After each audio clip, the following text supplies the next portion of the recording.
air in the archive room hung thick with the scent of decay, old paper, brittle leather, and the faint metallic tang of secrets buried too long.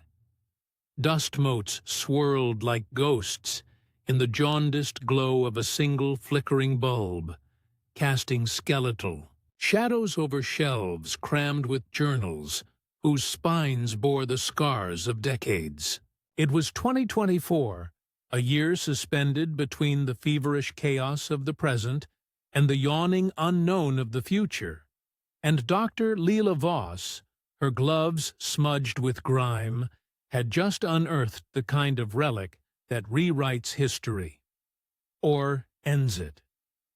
Tucked between moldering files on Cold War espionage and yellowed tabloid clippings about Kennedy's assassination, her fingers brushed against an envelope, its wax seal cracked but intact. The label, scrawled in faded ink, froze her breath. For 2025, J.D. Jeane Dixon's initials. The woman who'd prophesied presidents and pandemics, revered and ridiculed in equal measure, now whispering from beyond the grave. Lila's pulse thrummed as she split the seal.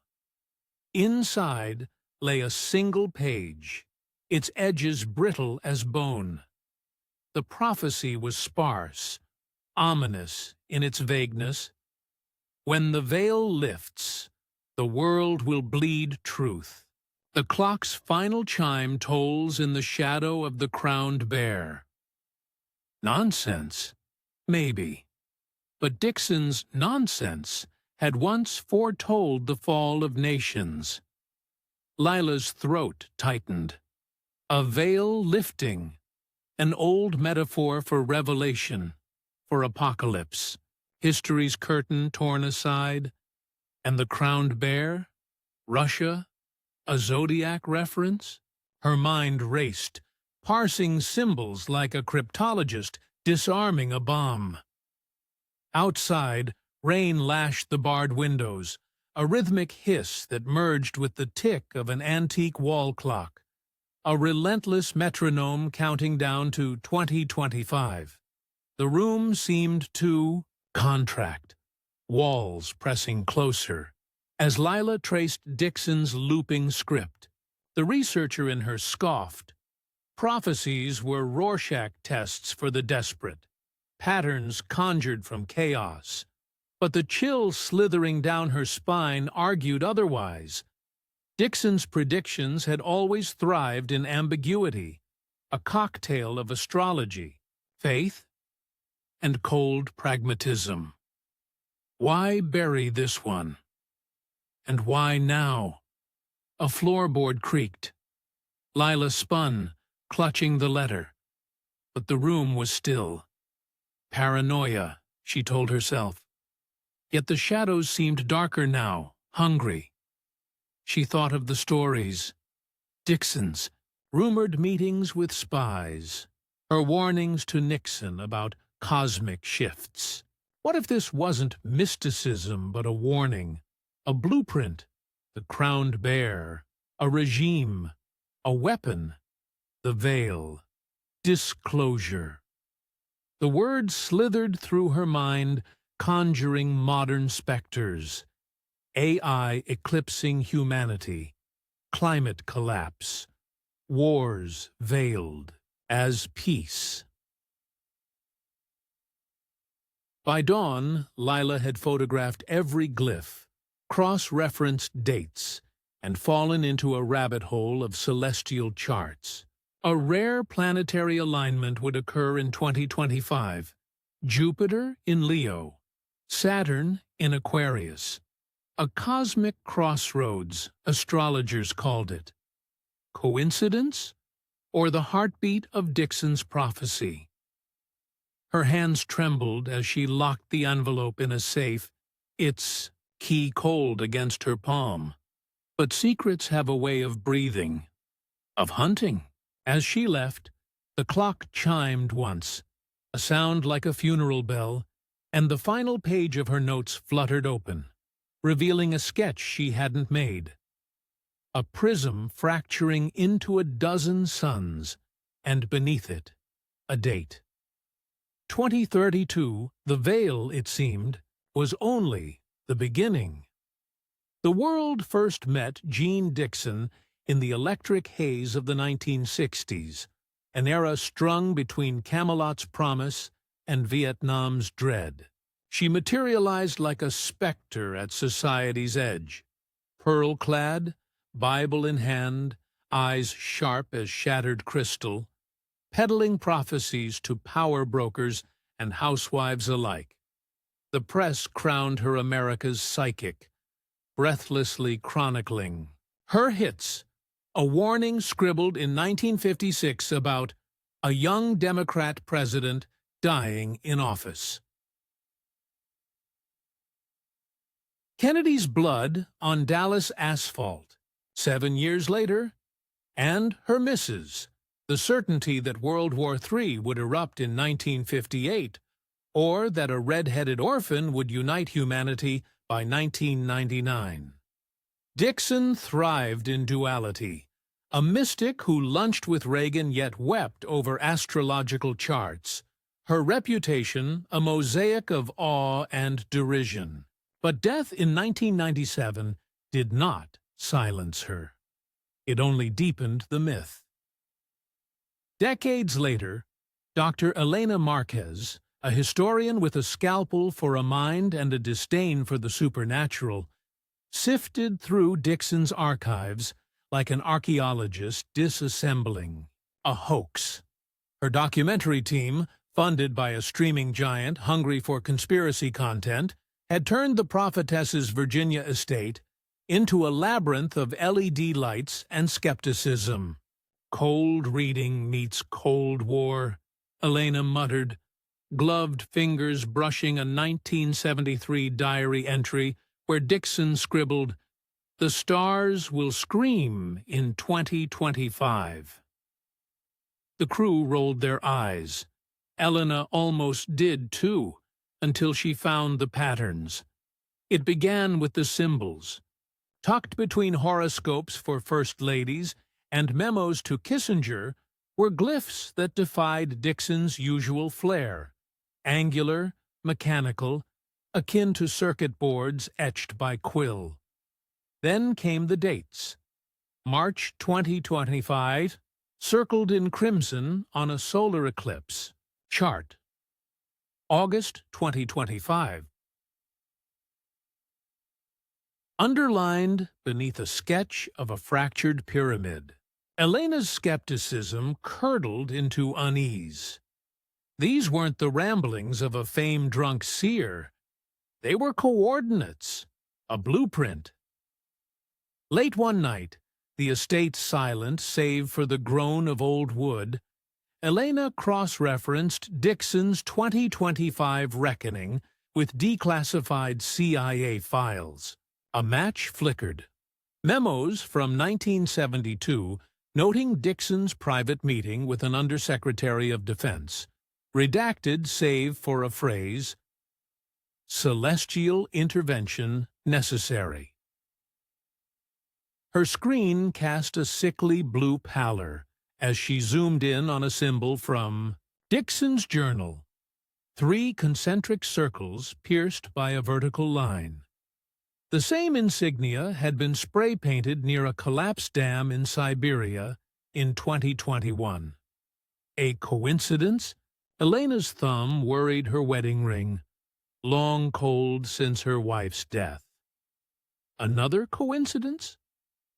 The crew joked about ghost hunting, but Elena stopped sleeping.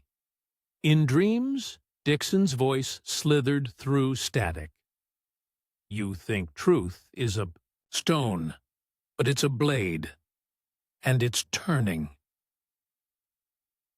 By dawn, Elena would return to the archives, chasing shadows. She found a letter, sealed but unsent, addressed to a tech mogul who'd vanished in 2017. Inside, a single line. "When the reckoning comes, Even kings will beg to hide.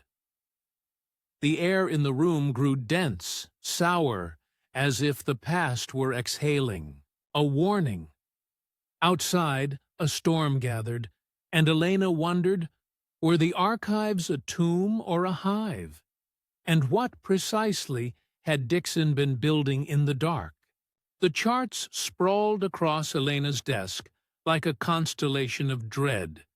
Ink-blotted astrological maps, their margins crammed with Dixon's frantic annotations. Jupiter in Leo, Saturn in Aquarius, a grand trine in fire signs. By 3 a.m., the patterns sharpened into a blade. March 12, 2025, a planetary alignment not seen since the fall of Rome.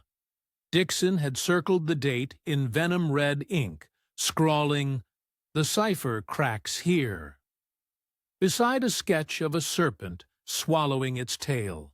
Elena's coffee went cold as she cross-referenced it with NASA's databases. The alignment was real, but Dixon's interpretation was no astrological whimsy. It was a key, a coordinates system pointing to a grid over the Arctic. What waits? There! Her cursor blinked, a silent taunt. The break-in came 2 nights later. Elena arrived at the archive to find the door ajar, the air thick with the acrid sting of burnt paper. Drawers hung like gutted carcasses, files on Dixon's Cold War liaisons, memos with Kissinger, letters to Reagan's astrologer, reduced to ash in a steel trash bin. Only the celestial charts remained, untouched, as if the intruder wanted her to keep looking, to see. Paranoia coiled in her gut. Someone was pruning history, silencing Dixon's ghosts, or guiding her toward them. Enter Marcus Cole.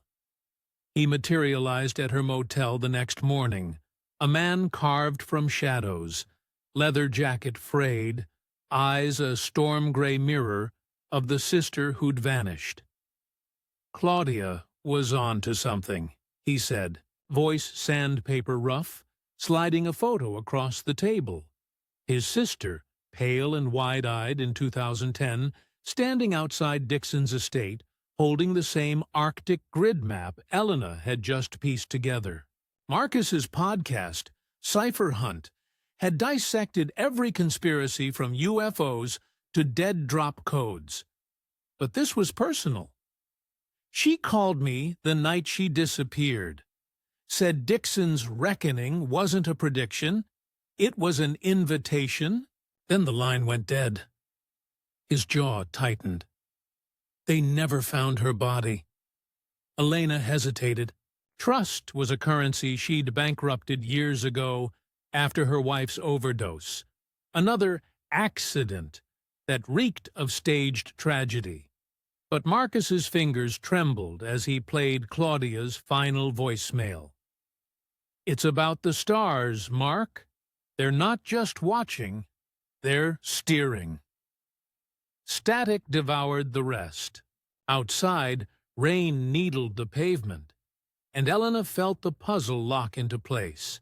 Dixon's charts, the Arctic grid, Claudia's disappearance. All threads of a design older than the Cold War, darker than the cosmos. That night, Elena dreamt of the Ihi alignment again, planets sharp as diamond teeth, grinding toward collision. She woke to Marcus's call. Found something, he rasped. Claudia's notes. Dixon didn't just predict the future. She was negotiating with it. The line crackled, and for a heartbeat, Elena swore she heard Claudia's voice in the static, whispering a warning lost to the void. The veil wasn't lifting. It was tearing, and they were running out of time to stitch it closed. The trail of Jeane Dixon's secrets led Elena deeper into a labyrinth of redacted memos and whispered alliances. In a musty DC basement, under the flicker of a lone fluorescent bulb, she pieced together the Prophetess's 1970s ledger entries. Meetings, coded as CC consultations. Payments routed through shell companies in Liechtenstein. Flight logs to Geneva timed with geopolitical earthquakes. The Celestial Circle. The name surfaced like a corpse from a lake. A cabal of power brokers. Scientists and occultists rumored to steer history's tides. Dixon hadn't just dabbled with the stars. She'd courted shadow kings.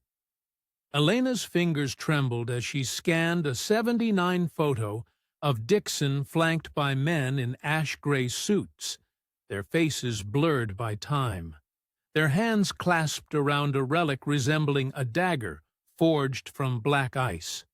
They built empires in the dark, she muttered. But the archives offered no mercy, only riddles. Then, the call. A voice like gravel dragged through ash.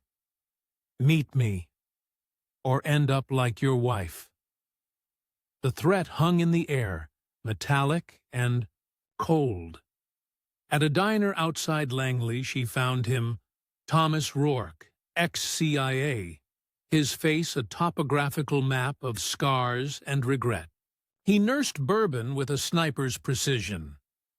"You're digging your own grave, Doc," he said, sliding a file stamped "Eyes Only." Inside, surveillance shots of Dixon at a 1988 bunker summit. Men in the same ash-gray suits, now older, fiercer. The circle never dissolved. They're architects, and 2025's their masterpiece. Elena's blood turned to static. Masterpiece. A word that conjured mushroom clouds and silent coups. Rourke's warning hissed as he left. They're pruning witnesses. You're already marked. 3 days later, Elena and Marcus stood at the gates of Dixon's Virginia estate, its once grand columns strangled by ivy, windows like vacant eyes. The air tasted of rust and rot. Inside, dust-shrouded furniture mid-possession, as if the Prophetess had simply stepped into another dimension. Marcus's flashlight carved through the gloom, catching on a mosaic in the study, a zodiac wheel, Gemini's twin heads cracked. "She left breadcrumbs," he said, pressing a loose tile. A click, a groan, and the wall yawned open, exhaling air older than sin. The hidden chamber was a mausoleum of madness. Shelves sagged with jars of unidentifiable specimens, feathers fused with metal, a moth with human eyes, but it was the mural that stole their breath. Spanning the curved wall, a hyper-realist rendering of Earth split along latitude lines, its such a core bleeding light. Continents drifted like broken puzzles, oceans boiling into void. Above it, Dixon's handwriting slashed crimson. The Crowned Bear's Eclipse, 2025. Marcus traced the fissure carving through North America. Not a prophecy, a blueprint. Elena's mind reeled. Was this the circle's design? A manufactured apocalypse? The chamber's air thickened, alive with the hum of unseen machinery, and for a heartbeat, the mural seemed to pulse, the cracks breathing. As they fled, Elena pocketed a shard of the mosaic, Gemini's fractured face. In the car, Marcus found a tracker under the wheel well. "They're hurting us," he said. But toward what? Salvation? Slaughter? The road ahead blurred, and Elena wondered. if the chamber was a warning or an altar, and if Dixon, in her final days, had knelt there in prayer or penance. The celestial circle emerged from the shadows not as men but as empires, a hydra-headed syndicate of Silicon Valley titans, senators with ice-water veins, and oligarchs who traded nations like poker chips. Their boardrooms thrummed. With the quiet violence of algorithms and black budgets, their ambition laid bare in Elena's stolen files. Project-controlled collapse. Not a prophecy, but a playbook. Societies don't evolve, snarled a leaked video of tech mogul. Adrian Voss, his face lit by the hellish glow of a data server farm. They're triggered, and 2025 is the trigger. The plan was elegant in its cruelty. Exploit Dixon's veil lifting, a solar flare, a cyber attack, a bioweapon to fracture global order, then rebuild it in the circle's image. Elena's hands shook as she read the margins. Famine primes the herd. Fear shepherds it.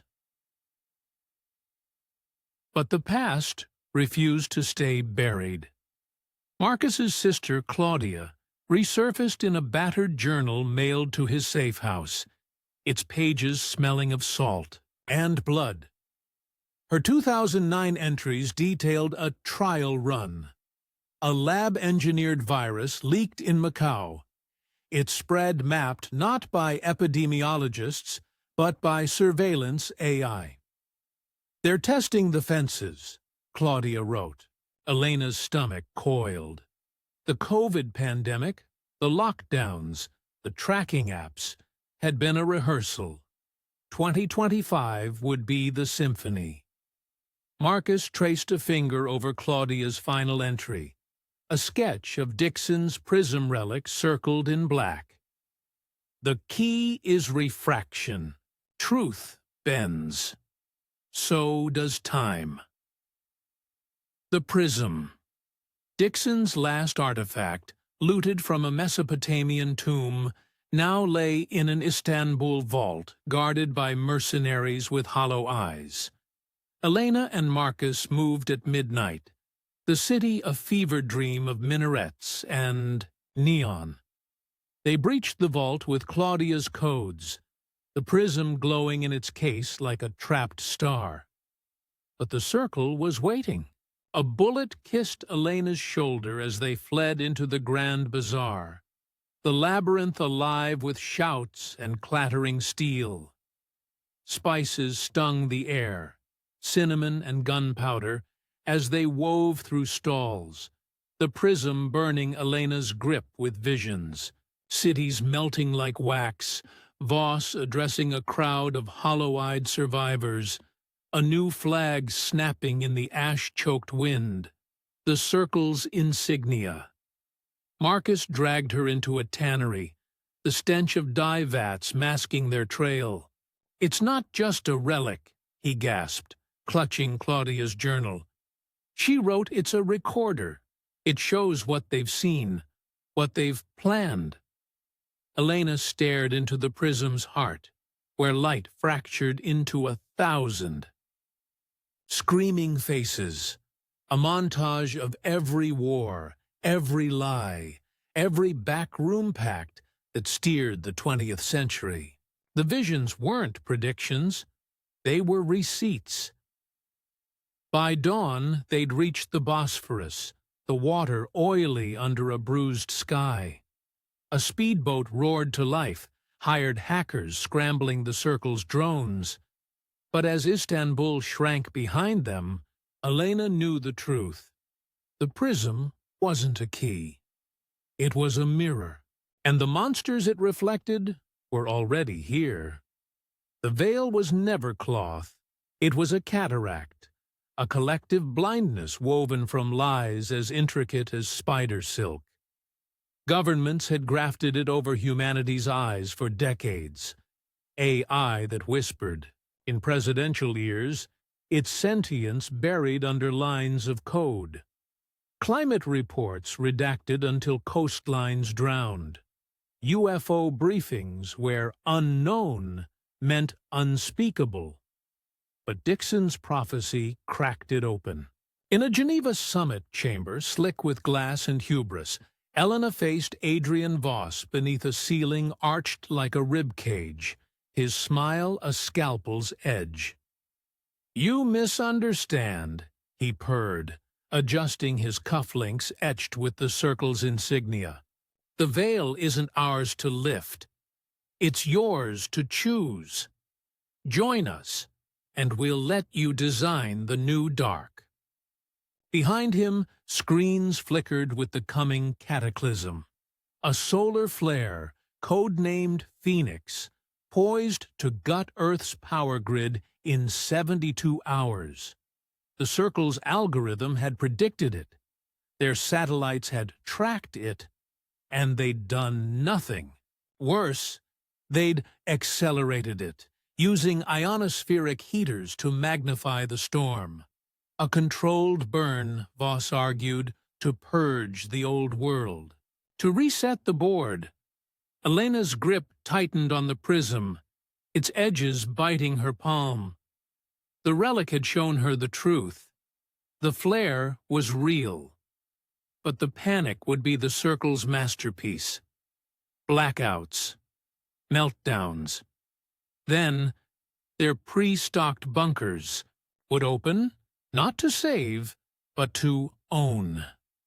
She glanced at the live broadcast camera, its red eye pulsing. The world watched, breath held. Voss leaned in, his whisper a venomous lullaby. "You could be the prophet now. Tell them to hope, to obey." For a heartbeat, she wavered. The allure of control, of playing God in a world she'd failed to protect. But then she saw Marcus in the wings, clutching Claudia's journal, his sister's ghost screaming from every page. "No!" The word tore through the room, sharp as a detonation. Elena raised the prism, its fractured light splashing across the screens, revealing the Circle's machinations in real time. Manipulated climate data, AI-generated deep fakes of world leaders, the flare's true trajectory. The broadcast erupted into chaos as nations scrambled. Power grids throttled to stand by. Satellites reoriented, streets emptied under auroras already writhing like serpents. Voss's face curdled, but Elena stepped into the lens, her voice a live wire. "The veil's not lifting. We're ripping it. See what they hid. Then fight." The aftermath was a discordant hymn of survival. Grids failed, but not all. Cities burned, but not alone. The prism's revelations birthed underground. Networks, scientists and hackers colliding to reroute the flare's wrath. Elena, branded both heretic and savior, watched from a Swiss Alps safehouse as dawn bled over the horizon. The storm had passed, but the world hummed with a new frequency. Distrustful, awake. Marcus found her at the window, Claudia's journal, open to the last page. A sketch of the prism refracting into a sunrise. "They'll come for you," he said. Elena smiled, weary but unbroken. Let them. Truth's a virus now. Yet, in the silence, she wondered, had the Circle wanted her to expose them? To force evolution through trauma? The question coiled, unanswered, as the first reports trickled in. Strange lights in the reignited sky. AI systems speaking in tongues, and deep within the Earth's crust, a hum that matched the prism's frequency. The veil was gone. But what pulsed beneath the raw, unfiltered truth was far darker and far older. The solar flare gnashed across the sky on schedule, a helix of plasma and fury, teeth of fire scraping the ionosphere. But humanity, for once, did not bare its throat. Elena's broadcast had lit a fuse of defiance. Engineers in Lagos rerouted. Grids with scrap metal Faraday cages, Seoul's AI hive mind diverted the storm's wrath into dead satellites. And farmers in Chile shielded crops under fractal-patterned tarps, their design ripped from Dixon's long-buried sketches. The world burned, but incompletely, unevenly, together. In the smoldering aftermath, survivors whispered of strange salvations, a rogue algorithm resurrecting Tokyo's power, a shadowy weatherman leaking real-time flare data from an Arctic bunker. Marcus found Claudia's scarf knotted too, a fence near Dixon's estate, its threads singed but stitched with a new symbol, an eye inside a pyramid, winking. He let the wind take it, her ghost neither confirmed nor silenced. Let the resistance have her, he thought. Let her be myth. Schletterwe, memoir, The Veil of Destiny, exploded into a world ravenous for meaning. Its pages dissected Dixon's prophecy with surgical precision. Had the seer truly foreseen the flare? Or had the circle weaponized her mysticism to cloak their engineered apocalypse? Was the veil a warning or a recipe? Critics called it conspiracy theory. Survivors called it scripture. In a rare interview, Elena sat bathed in the sulphurous glow of a Berlin bonfire, her voice stripped of triumph. Prophecy isn't a window. It's a weapon. And every era gets the apocalypse. It pays for. Off camera, she kept Dixon's prism, now inert, its light drained. Or so she thought. The epilogue's final draft was still wet when the relic awoke. Elena found it pulsing on her desk one blood-warm night, its facets humming a subsonic dirge. She pressed a palm to its surface, and the vision came. Not fire this time, but ice. A glacial tomb stretching under Antarctica, its walls carved with the same glyphs from Dixon's chamber. At its heart, a vault throbbed, its surface etched with a date that froze Elena's breath.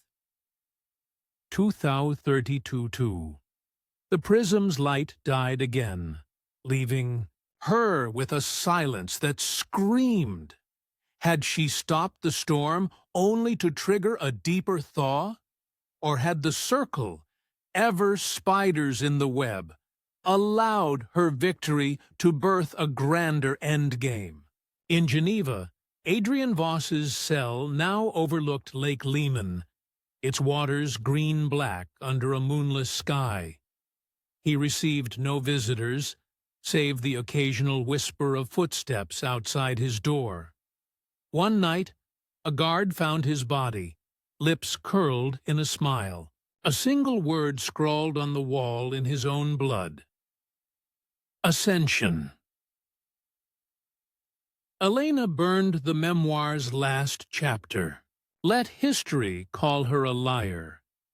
Let the truth, that feral and shape-shifting thing, slither onward.